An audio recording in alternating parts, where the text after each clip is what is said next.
రమ్య గారికి ఫీజు ఇవ్వాలి, రమ్య గారు వెనకాల ఉన్నారు అంటూ బ్లాక్ మెయిలింగ్ కానీ లేకపోతే బెదిరించడం కానీ, అట్రాసిటీ కేసులు వేస్తాం మేము ఎట్లా అట్లా అని, సూసైడ్ అటెంప్ట్ చేస్తే మళ్ళీ ఇంకొక అడ్వకేట్ని దింపి 27 lakhs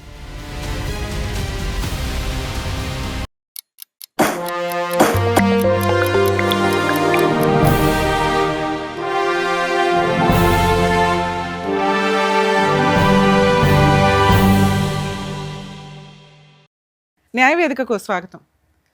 విశాఖపట్నం సరౌండింగ్స్లో వేటపాలెంలో ఏం జరిగింది? ఒక ఎన్జిఓ వాళ్ళు ఆ ఏరియాలో ఒక 70-80 మెంబర్స్కి ఇళ్ళు ఇస్తాము అని చెప్పి ఇప్పిస్తాను అని తన వంతు ప్రయత్నంగా కొన్ని ర్యాలీలు కానీ నిరాహార దీక్షలు కానీ ఇవి అవి చేసినప్పటికీ కూడా ఎన్జిఓ తరపున ఎంత చేయాలో అంత కాకుండా తను బ్లాక్ మెయిలింగ్ కానీ లేకపోతే బెదిరించడం కానీ ఇంకొకటి ఎమ్మెల్యేల పేర్లు వాళ్ళే చెప్పుకుంటూ దగ్గర దగ్గర చాలా అమౌంట్ వసూలు చేసింది.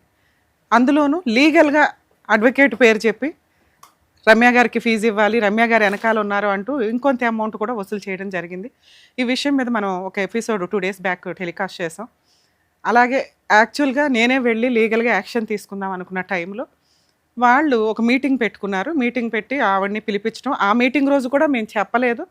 సడన్గా అసలు నేను తెలుసా లేదా ఆవిడని అడగండి అనే వీడియో కూడా మీకు ఇప్పుడు టెలికాస్ట్ చేస్తాను.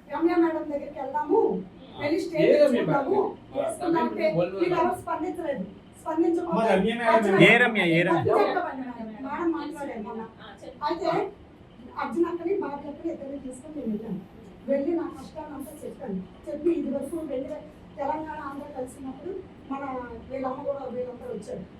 ఎవరు వెంకటేశ్వర నారాయణ కలిసారంటే వెంకటేశ్వర నారాయణతో కూడా ఆవిడ మొత్తం రిపోర్ట్ తీసుకున్న తర్వాత అమ్మ మీకు 5 లక్షలు అవుతాయి స్టే తెచ్చుకోవడానికి, మా అసిస్టెంట్ లాగా పంపిస్తాను, ఈలోపు నువ్వు మీటింగ్ పెట్టుకొని నువ్వు వేసుకుంటే నీకు సైట్లోకి వెళ్ళిపోవడానికి మూవీకి వెళ్ళిపోవడానికి నీకు అవకాశం ఉంటుంది. ఆవిడ లాస్ట్ మినిట్ వరకు కూడా మళ్ళీ ఇంకొక అడ్వకేట్ని దింపి రమ్య గారు కాకుండా రమ్య గారి దగ్గర నుంచి ఎన్ఓసి తెచ్చి పలానా అడ్వకేట్ దగ్గరికి వెళ్తామని ఇంకొక ఎన్జిఓ వాళ్ళతో కలుస్తున్నట్టుగా ఏదో ఇంకా అంటే చీటింగ్కి ఎంత దూరం వెళ్ళాలో అంత దూరం వెళ్ళిన వ్యవహారం. నేను డైరెక్ట్గా కాల్లో మాట్లాడేసరికి ఇక ఆవిడకి షివరింగ్ వచ్చినంత పని.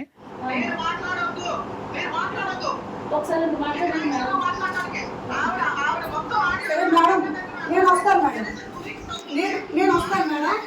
ఆ లాయర్ మేడం మేడం ఒక విషయం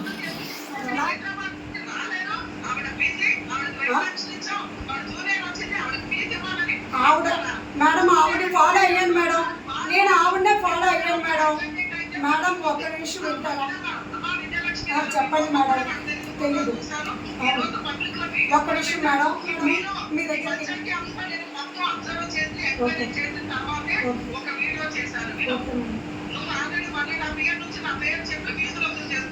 కొన్ని కేసుల్లో ఎట్లా ఉంటుందంటే ఒకటే ఆవిడ బాగా రెగ్యులర్గా యూజ్ చేసిన పదం అట్రాసిటీ కేసులు వేస్తాం మేము ఎట్లా అట్లా అని.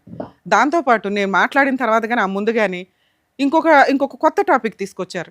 అమ్మో ఇట్లా అయిపోయింది, ఏమన్నా అందరికీ తెలిసిపోయింది నా పరువంతా సూసైడ్ అటెంప్ట్ చేస్తే అట్లా.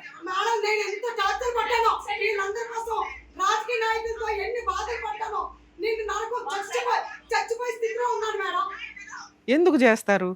దగ్గర 72 మందిని మోసం చేసి సూసైడ్ అటెంప్ట్ చేస్తానని ఇంకొక థ్రెట్ తీసుకొస్తే అట్లా.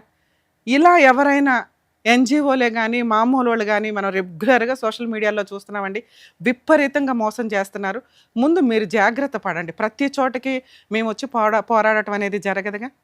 మేము మాట్లాడిన తర్వాత నేను మాట్లాడిన తర్వాత నిజంగా చాలా కోపం వచ్చింది. అమ్మ సారీ తల్లి, ఎందుకంటే ఒక అన్యాయం జరిగినప్పుడు నేను చాలా సీరియస్గానే రియాక్ట్ అవుతాను. సో అదృష్టం ఏంటంటే ఆవిడ వాళ్ళందరి దగ్గర తీసుకున్న అమౌంట్లకి ఎక్స్పెన్సెస్ పోను 27 lakhs ఎంతో అయ్యిందట. 21 lakhs 22 lakhs ఒప్పుకున్నారు. ఆ రోజు నైట్ 10-11 అయిపోయిందండి నేను కాల్లో వాళ్ళతో మాట్లాడుతూ. సో ఆ రోజు వైట్ పేపర్స్ మీద రాయించుకున్నారు. నెక్స్ట్ రోజు వెళ్ళి నిన్న కాదు వాళ్ళ మార్నింగే అనుకుంటా మొత్తం బాండ్ పేపర్ మీద కూడా రాయించుకున్నారు. ఆవిడ అడ్మిట్ అయ్యింది. అలాగే ఆ 72 మెంబర్స్కి కొంతకాలంలో అమౌంట్ ఇస్తుంది. ఇన్ కేస్ ఒకవేళ డిలే చేస్తే కనుక ఆ ప్రామిసరీ నోటు వాళ్ళందరికీ యూజ్ అవుతుంది. నా వంతు ప్రయత్నంగా నేను ఆ ప్రాబ్లమ్ని వాళ్ళకి షార్ట్ అవుట్ చేయగలిగాను.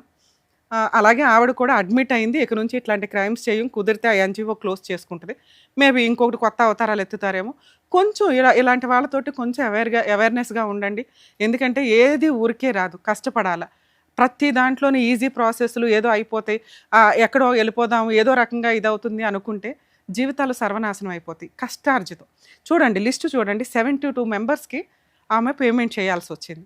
ఈ 72 మెంబర్స్‌కి 100% ఆవిడ పేమెంట్ క్లియర్ చేస్తదనే అనుకుందాం. నా వంతు ప్రయత్నంగా ప్రాబ్లమ్ షార్ట్ ఔట్ చేశా. ఇన్ కేస్ ఇంకేదైనా తేడాలు చేస్తే గనక ఖచ్చితంగా వాళ్ళు లీగల్‌గా అటెండ్ అవుతారు.